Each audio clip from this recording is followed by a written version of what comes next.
All right, I wanted to get a little closure on our in-class group exercises here with this particle-in-a-box model for conjugated systems. So I've chosen the hexatriene case, which is a nice illustrative example here. And first of all, let's just go through the pi-type molecular orbitals that you get out of the system. So the first thing we have is the lowest energy pi-type orbital is this kind of double slug thing here in the lower left. That's fully conjugated, and so the electrons are fully delocalized above and below the plane of the carbon backbone.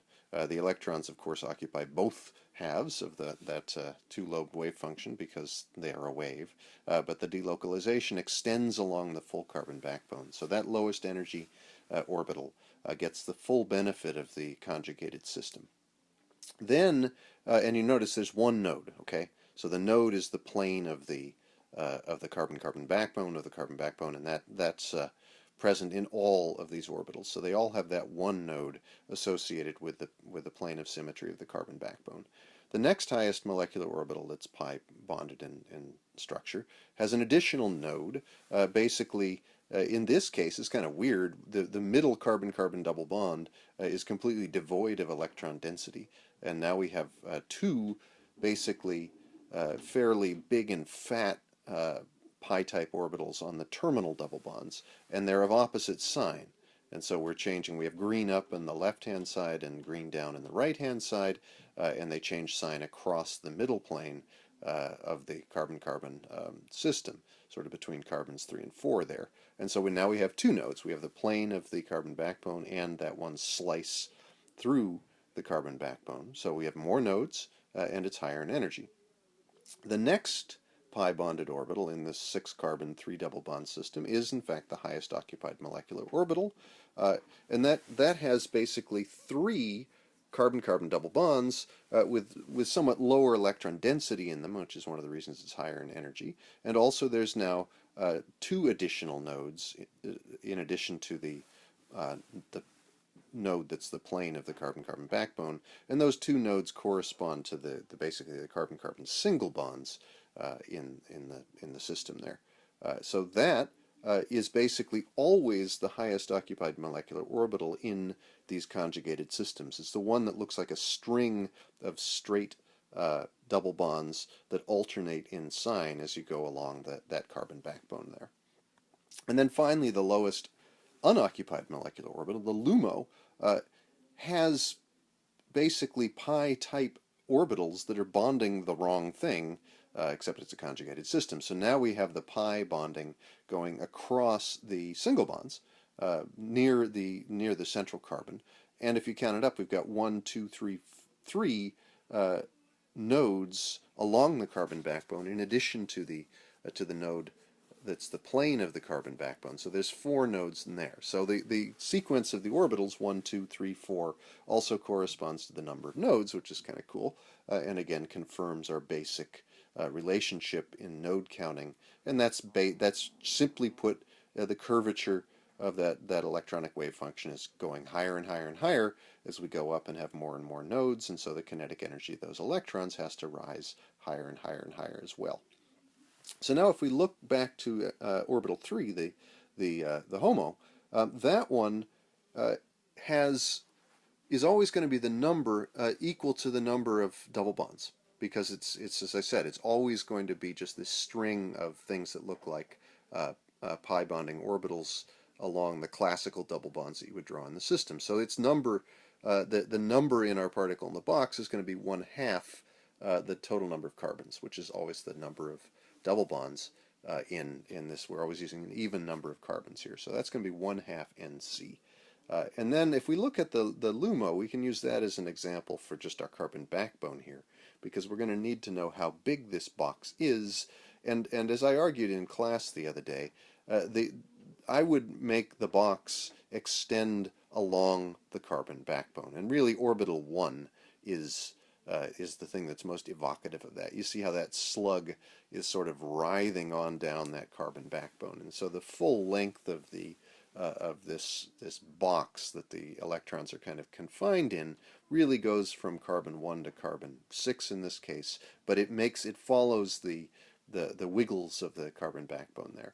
And so basically we have a CC double bond. The length is going to look like some intrinsic length times the number of carbons minus 1, because there's Nc minus 1 bonds in the system.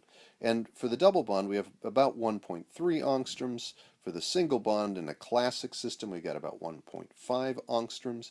Because of the conjugation here, the double bonds are a little longer, the single bonds are a little narrower, and basically we're just going to average that and say this intrinsic distance is approximately 1.4 angstroms. So that actually gives us basically everything we need to know to set up our model. So let's do it. So here's our model. The length is an intrinsic length 1 times Nc minus 1, which is 1.4 angstroms times carbon number minus 1. So far so good. The number of the highest occupied molecular orbital is going to be 1/2 the number of carbons. So n LUMO is just going to be 1/2 the number of carbons plus 1. Then we have the mass. This is one electron that we're interested in. So it's the mass of the electron, which is 9.1 by 10 to the minus 31 kilograms. We do need to know h bar, which is 1.05 by 10 to the minus 34 meters squared kilograms per second. And so now we're going to make our box. Here's a box. And it's going to extend from 0 to 1.4 angstroms times Nc minus 1. That's our formula for L. And we're going to fill that with a number of orbitals, and just draw 3 here. Basically, we have the n equals 1, then we'll have our HOMO, we'll have some number of orbitals, then the HOMO, then the LUMO. And we're going to fill them all up to the HOMO with pairs of electrons. And the idea in this model here is we're interested in the energy that arises, the energy difference, the amount of energy it takes to promote one of those electrons in the HOMO up into the LUMO to get this excited pair. So it's the HOMO-LUMO gap that we're interested in. So in our model here, we want to know the energy of that gap, and then we're also going to want to know the wavelength, because we're going to be interested in whether these things absorb light. That's one of the characteristics of highly conjugated systems, and we use them for what we call chromophores and organic dyes and all sorts of other things.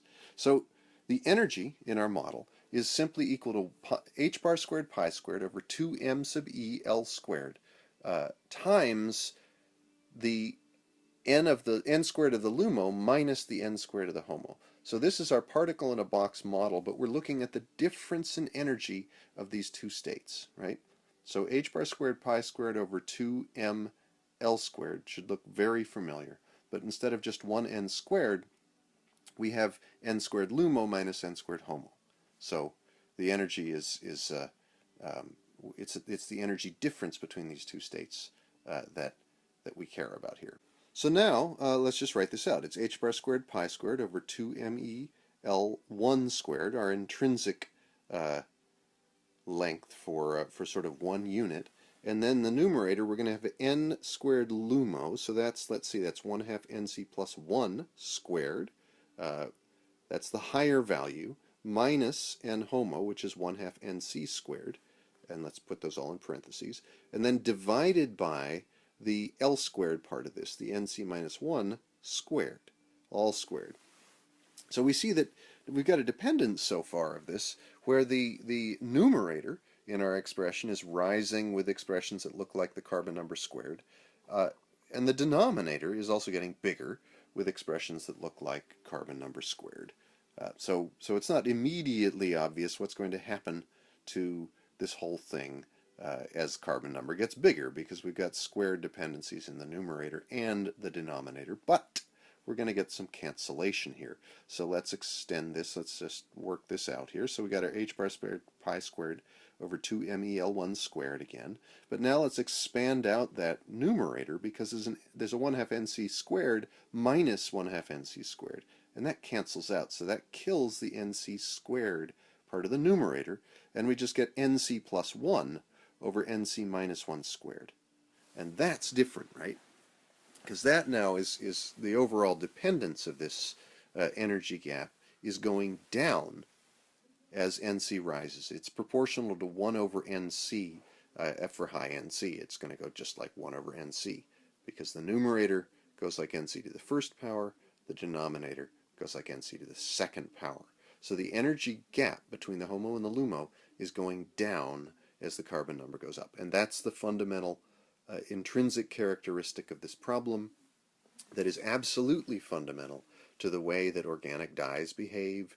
If you want to redshift the absorption spectrum of an organic dye, basically you make the conjugated system bigger. You extend the conjugated system, and that gap comes down. So now we can take that intrinsic h bar squared pi squared over 2 MEL1 squared and actually plug all that in, and we get 3.05 by 10 to the minus 18 joules times Nc plus 1 over Nc minus 1 squared. So that's our model. That's our model for this energy difference, the HOMO-LUMO gap, that we're going to imagine that we can excite by absorbing a photon. And now the question is, what is the energy of that photon? What's the wavelength? So again, our energy gap is 3.05 by 10 to the minus 18 joules times Nc plus 1 divided by Nc minus 1 squared. And we want to have a sense of how this is going to behave. So first, let's just look at this energy gap as a function of Nc here. And first, we'll put it for ethene, the energy gap. So we're going to have ethene, butadiene, etc., hexatriene that we've looked at. I didn't put 12 on there. Sorry. You can put that on there if you did the carbon number 12 problem. So let's start with ethene. Ethene has Nc equal 2. So 2 plus 1 is 3 divided by 1 squared. So that the energy gap for ethene is 3 times the intrinsic energy gap that we were modeling there. Okay, so that's that number there, and that's basically 3 whatever our intrinsic energy gap is. And then as we go on to the butadiene, butadiene is 4, Nc plus 1 is 5, divided by 3 squared. So we're going to go way down to 5/9. So the energy gap drops dramatically as you go from ethene to butadiene. As soon as you put that conjugation in there, the energy goes way, way, way down. And then if we go to 6, that hexatriene system that we used as our model here, in the first page of this, we have 6 plus 1 is 7, divided by 6 minus 1 is 5 squared. So it's 7/25, even farther down. And then for Nc equals 8, we have 9 divided by 7 squared, so 9 over 49. That's basically 10 it's a fifth, 0.2 times the intrinsic energy gap. And then for 10, by the time you get up to carbon number equals 10, those 1s are looking pretty small in the numerator and the denominator, and so it's going to go basically like Nc over Nc squared. So it's going to look basically like 1 over Nc. So by the time we're at 10, we're pretty much at 1/10 for that energy gap. And it's going to, from then on out, it really is just a 1 over carbon number kind of dependence. So off it goes. And you have this basically 1 over carbon number dependence, but it's not quite that because of the +1 and -1 at small carbon number. So that's actually a reasonable model for this system. Now let's look at the wavelength. That's Hc over the energy difference, and that's going to go like 64 nanometers times Nc minus 1 squared over Nc plus 1. That's the model dependence there. So that's just 1 over the expression in delta E. So the quadratic goes up in the numerator, and the linear dependence is in the denominator. So for high carbon number, again, this is just going to the wavelength corresponding to the HOMO-LUMO gap is going to get longer. It's going to get redder proportional to the carbon number. So that would be, in our case of Nc equal 2, for ethene, we'd have 1/3 of 64 nanometers, 20 nanometers, which is actually absurd. That's a ridiculous number. The ethene absorbs more in like 150 nanometers, not in the 20 nanometers is almost a gamma ray. It's a silly high energy, but it's a very, very crude model.